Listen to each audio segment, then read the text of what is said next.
Well, from music mogul to an inmate, Sean Diddy Combs is denied bail on charges of sex trafficking and racketeering. New video appears to support some of the accusations of abuse against music mogul Sean Diddy Combs. He used his business and employees of that business and other close associates to get his way.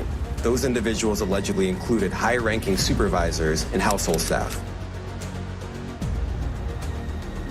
In a stunning turn of events, legendary rapper and mogul scene P. Diddy Combs, once revered for his contributions to music, has been arrested. What led to this shocking downfall? The story behind the indictment reveals a world of conspiracy, trafficking, and unimaginable scandal. This is the unraveling of a giant. We're now getting a closer look at the mountains of evidence federal investigators collected at the homes of P. Diddy leading up to his indictment.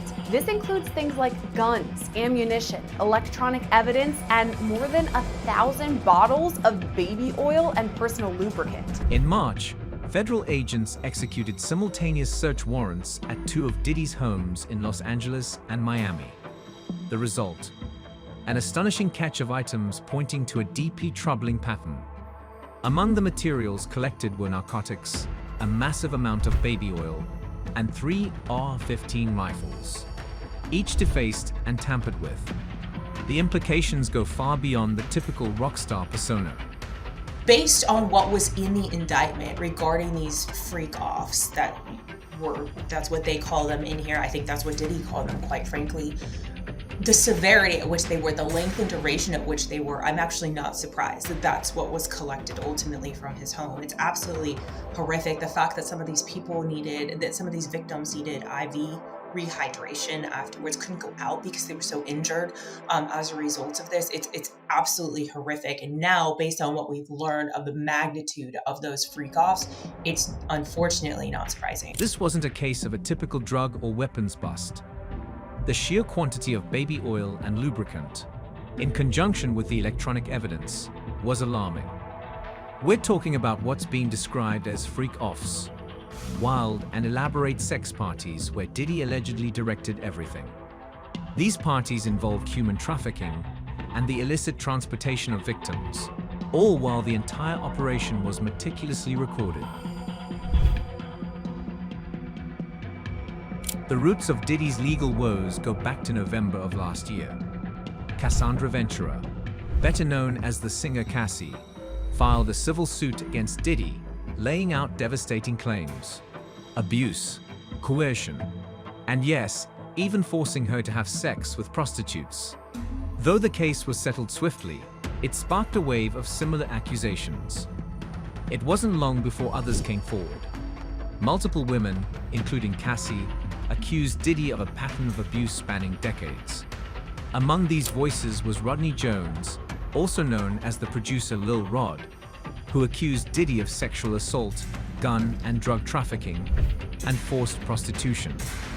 What sets Lil Rod's case apart, however, is the chilling claim there were hundreds of hours of video evidence documenting these horrific acts. According to Lil Rod's lengthy suit, Diddy is the kingpin in a gun trafficking, drug trafficking, and sex trafficking scheme. Lil Rod also accused Diddy of sexual assault and echoed Cassie's allegation that Diddy forced him to have sex with a prostitute. Lil Rod's lawsuit includes something else that may have piqued the Fed's interest. He alleges there are hundreds of hours of video and audio recordings of Diddy's illegal behavior. It was this testimony and Lil Rod's allegations that reportedly piqued the interest of federal investigators, leading to the raid in March. The search warrants revealed far more than anyone expected. Horrific. The fact that some of these victims needed IV rehydration afterwards, couldn't go out because they were so injured as a result of this. It's absolutely horrific. And now, based on what we've learned of the magnitude of those freak-offs, it's unfortunately not surprising. Diddy's team meticulously arranged these freak-offs, transporting victims across state and international lines. His employees stocked hotel rooms with drugs, lubricants, and other supplies needed for these events.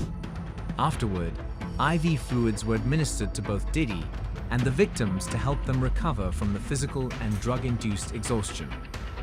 But perhaps most shocking of all, authorities seized more than just lubricants and drugs. They also found AR-15 rifles, ammunition, and a large drum magazine.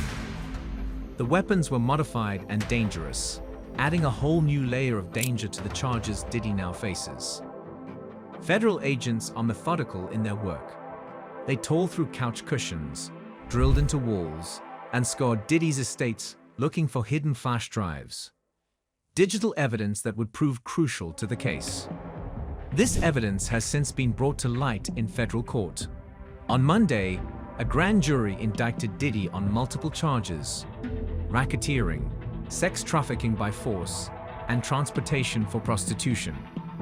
By Tuesday, Diddy stood in front of a federal judge where he pleaded not guilty, but his request for bail was denied. He now sits behind bars, awaiting trial. With such a vast trove of evidence against him, the question on everyone's mind is clear. How deep does the rabbit hole go? What struck investigators most was the sheer scale of the operation. This wasn't an isolated incident, but a deeply rooted system. Diddy was the orchestrator, and his enterprise, as it's being referred to, allowed him to abuse power for decades without consequence. The charges of racketeering make sense here. This was organized crime. With more victims coming forward and the shocking amount of evidence, this case is poised to be one of the most significant celebrity trials of the decade. What started as rumors and civil lawsuits has spiraled into an overwhelming federal investigation. There's a critical question at the heart of this scandal. What happens to the power players who protect figures like Diddy? And just how far will the prosecution go in unraveling the enterprise that allowed these heinous acts to continue for so long? As the ongoing legal battle surrounding Sean P. Diddy comms heats up, it's hard to ignore the man behind the controversy, an enigmatic figure who has shaped the very landscape of hip-hop and pop culture for decades.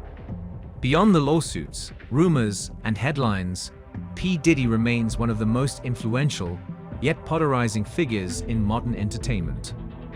But Diddy's persona is multifaceted.